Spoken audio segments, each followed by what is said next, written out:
Herkese merhabalar, kanalıma hoş geldiniz. Bugün sizlere kolay ve pratik bir şekilde hazırlayabileceğiniz yumuşacık puf puf kabaran dızmana tarifiyle geldim. Sizleri çok bekletmeden hemen tarife geçiyorum. Tarifim için ilk olarak yoğurma kabına 1 paket instant maya, 1 yemek kaşığı toz şeker, 1,5 bardak ılık süt, 1 bardak ılık su, 1 çay bardağı sıvı yağ ekliyorum. Su bardağı ölçüsü 200 milim, çay bardağı ölçüsü de 100 milimdir. Çırpıcı yardımı ile güzelce karıştırıyorum.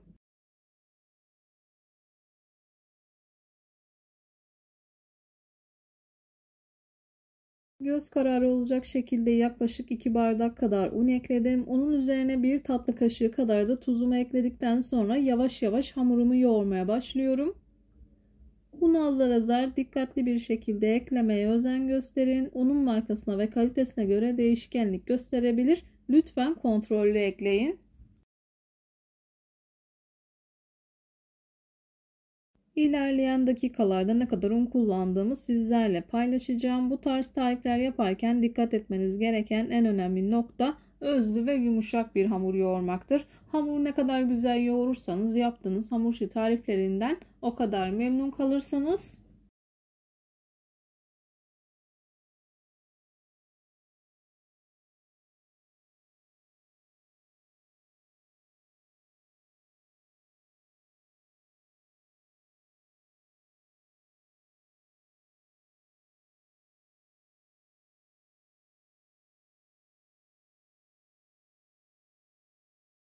Hamurumu yavaş yavaş toparladım. Ben bu hamur için toplamda 6,5 bardak kadar un kullandım. Unun markasına ve kalitesine göre değişkenlik gösterebilir. Lütfen kontrollü ekleyin. Hamurun kıvamını görüyorsunuz.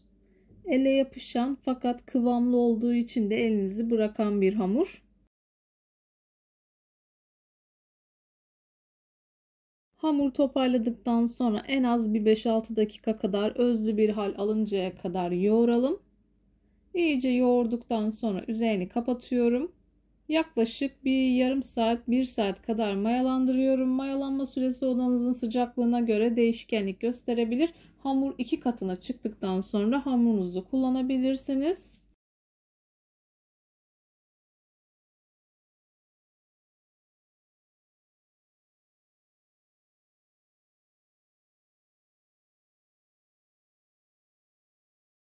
Çok güzel bir hamur oldu. Üzerini kapatıyorum. Yaklaşık 40-45 dakikada istediğim kıvama geliyor. Yine dediğim gibi odanızın sıcaklığına göre değişkenlik gösterebilir. Hamurun 2 katına çıkması yeterli. Hamurumu mayalandırdım. Mayalı bir hamur olduğu için ilk etapta hamurun havasını alıyorum. Bu işlemi mutlaka yapmalısınız. Yaptığınız hamur işi tariflerinde maya tadı ve maya kokusu olmaması için.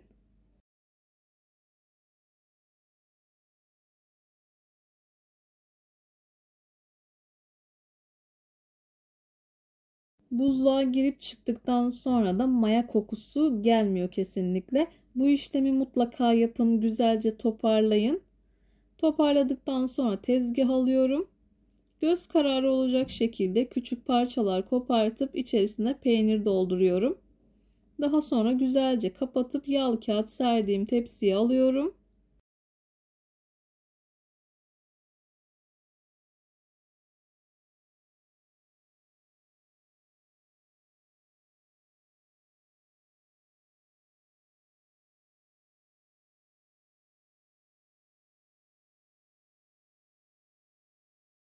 Ben dızmanaları bir tık büyük tuttum. Dilerseniz daha minik minik de yapabilirsiniz. Tamamen istediğiniz gibi ayarlayabilirsiniz. Çok güzel kabarıyor. Cevizden biraz daha büyük olacak şekilde ayarladım. Ama hamur 2 katına çıktı. Çok güzel kabarıp pamuk gibi oldu. İlerleyen dakikalarda daha da yakından göstermeye çalışacağım.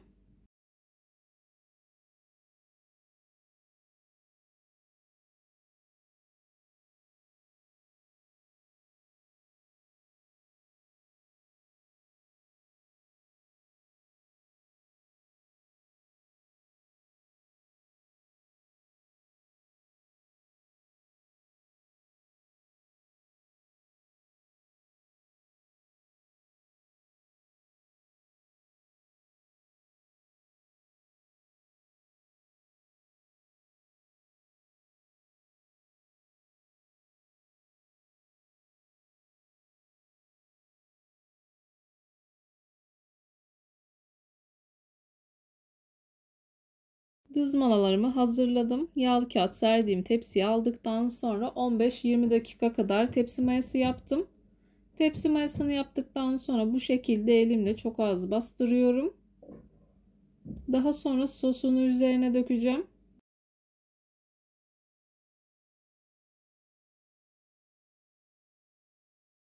Videomu tam da buraya kadar izlediyseniz her zaman olduğu gibi sizlerden ricam yoruma kalp olur, emoji olur veya tarifim hakkında farklı bir fikriniz varsa bunu da benimle paylaşabilirsiniz. Ayrıca videolarımı sevdiğiniz kişilerle de paylaşarak bana bu şekilde destek olabilirsiniz.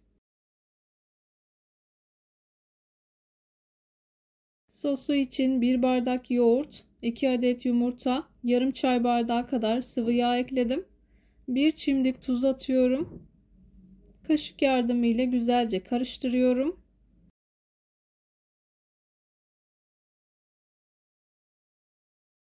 Videolarımda yapmış olduğum tariflerin elimden geldiği kadarıyla püf noktalarını vermeye çalışıyorum. Ama yine de aklınıza takılan herhangi bir şey olursa yorumlara yazarsanız gördüğüm zaman sizlere dönüş sağlarım. Yine aynı zamanda videonun altındaki açıklama kısmına malzeme listesini tam not olarak ekleyeceğim. Dilerseniz oradan da bakabilirsiniz.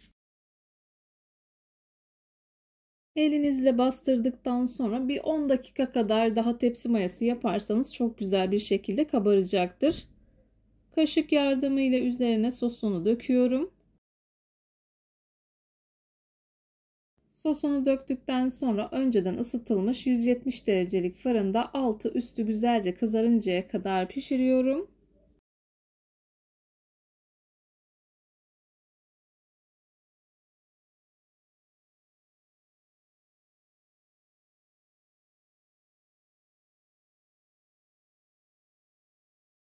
Dızmanalar fırından çıktı, yumuşacık puf puf oldular.